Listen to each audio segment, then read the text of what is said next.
আসসালামু আলাইকুম, স্বাগত জানাচ্ছি মেহরিজ মম কিচেনে। কেমন আছেন সবাই? আশা করি ভালো আছেন। আল্লাহর অশেষ রহমতে আমিও ভালো আছি।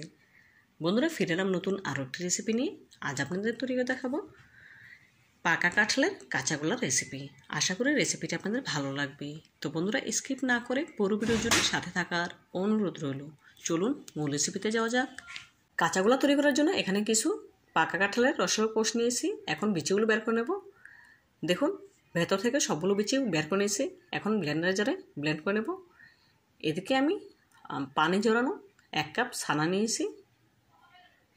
ছানাটা একদম শুকনো করে পানিটা ঝরিয়ে নিয়েছি, দেখে নিশ্চয়ই বুঝতে পারছেন। এখন পানি ঝরিয়ে রাখা ছানাটাকে একটি ব্লেন্ডারের জারে তুলে নেব ব্লেন্ড করে নেওয়ার জন্য। কাজটি আপনারা হাতের সাহায্যেও করে নিতে পারেন, তবে ব্লেন্ডারে করলে খুব সহজেই স্মুথ হয়ে আসবে, সেজন্য আমি ব্লেন্ডারে জারে করে ব্লেন্ড করে নিচ্ছি। দেখুন বন্ধুরা, ছানাটাকে আমি ব্লেন্ড করে নিয়েছি। এখন একটি প্লেটে তুলে নেব।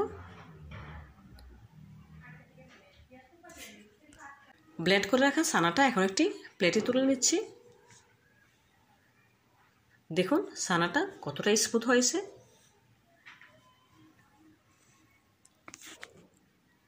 দেখে নিশ্চয়ই বুঝতে পারছেন। এখন সম্পূর্ণ ছানাটাকে একসাথে করে নিচ্ছি। এখন সরাসরি চুলায় চলে যাব। প্রথমে চুলায় একটি প্যান বসিয়ে নিয়েছি। প্যানটি গরম হয়ে আসলে এখন এতে দিয়ে দিলাম মেজারমেন্ট কাপের 1 কাপ পিউরি, যেটা আমি ব্লেন্ডারের জারে ব্লেন্ড করে রেখেছিলাম। একটু নেড়ে চেড়ে নিয়েছি। এখন এর সাথে অ্যাড করে দিলাম 2 টেবিল চামচ চিনি। চিনির পরিমাণটা ডিপেন্ড করবে কাঁঠালের মিষ্টির উপর। কাঁঠাল যদি মিষ্টি হয় তাহলে চিনির পরিমাণটা কিছুটা কমিয়ে দিতে হবে। এখন নেড়ে চেড়ে চিনিটা গালিয়ে নেব।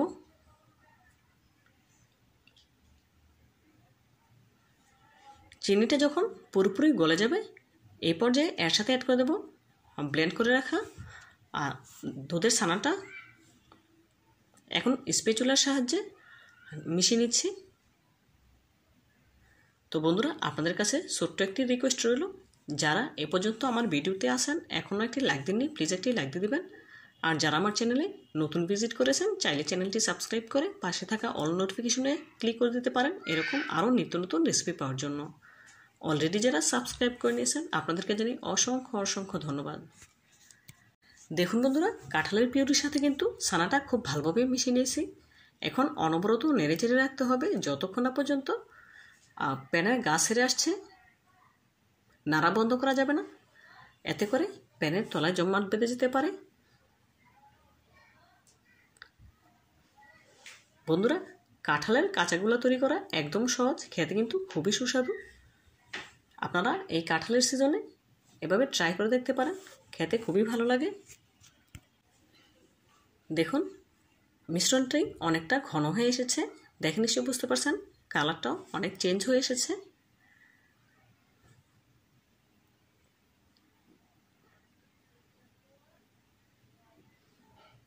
এই পর্যায়ে এর সাথে অ্যাড করে দেবো 1 চিমটি পরিমাণ এলাচ পাউডার।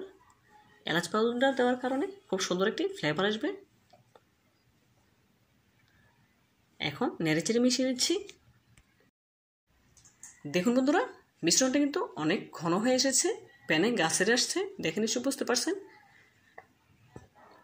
আরও 2 মিনিটের মতো স্প্যাচুলার সাহায্যে নেড়েচেড়ে আরও কিছুটা ঘন করে নেব।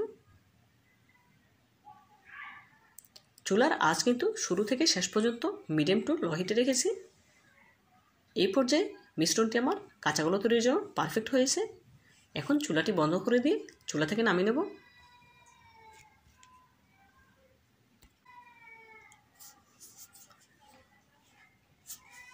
এখন একটি ডিশে তুলে নিচ্ছি। অপেক্ষা করব কিছুটা ঠান্ডা হওয়া পর্যন্ত, পুরোপুরি ঠান্ডা করা যাবে না। অন্য একটি প্লেটে কিছুটা পরিমাণে ড্রাই কোকোনাট নিয়েছি ডেকোরেশনের জন্য।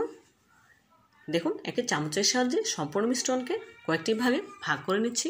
এতে করে যখন কাঁচাগোল্লাগুলো তৈরি করব সবগুলো সমান হবে, ছোট বড় হবে না।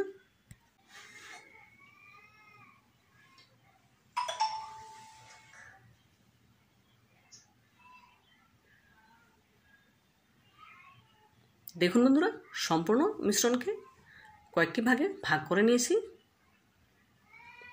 এখন দু হাতে ঘি মেখে মিশ্রণটিকে কাঁচা গোলার আকারে শেপ দিয়ে নেব। প্রথমে হাতে নিয়ে একটু মথে নিতে হবে, তারপরে দু হাতে তালুতে করে বলের আকারে শেপ দিয়ে নেব।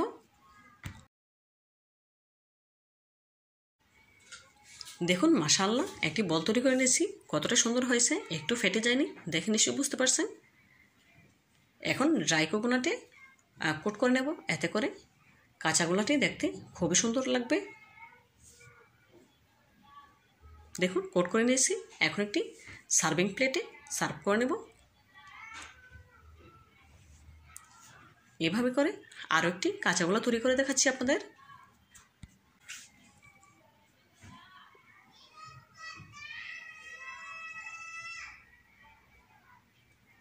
দেখুন মাশাআল্লাহ খুব সুন্দর বল তৈরি করে নিয়েছি। আবারও ড্রাই কোকোনাটে কোট করে নিচ্ছি।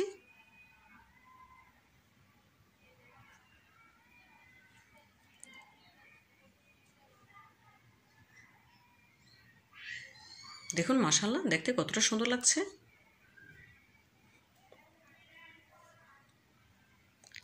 এইভাবে করে একই প্রসেসে সবগুলো কাঁচাগুলো তৈরি করে নেব। বন্ধুরা, কাঁঠালের কাঁচাগোলা রেসিপিটা কিন্তু তৈরি করা একদম সহজ, একেবারে অল্প উপকরণে তৈরি করা যায়। আপনারা অবশ্যই বাসায় ট্রাই করবেন আর আমাকে কমেন্ট করে জানাবেন কাঁঠালের কাঁচাগোলাগুলো খেতে কেমন হয়েছে। তো বন্ধুরা, আমার এই রেসিপিটি যদি আপনাদের একটু হলেও ভালো লেগে থাকে প্লিজ লাইক, কমেন্ট এবং শেয়ার করবেন। আর আমার চ্যানেলটি সাবস্ক্রাইব করে পাশে থাকা অন্য নোটিফিকেশনে ক্লিক করে দিতে একদম ভুলবেন না। আজকের মতো বিদায় নিচ্ছি, দেখা হবে নতুন কোনো রেসিপিতে। ভালো থাকবেন সবাই।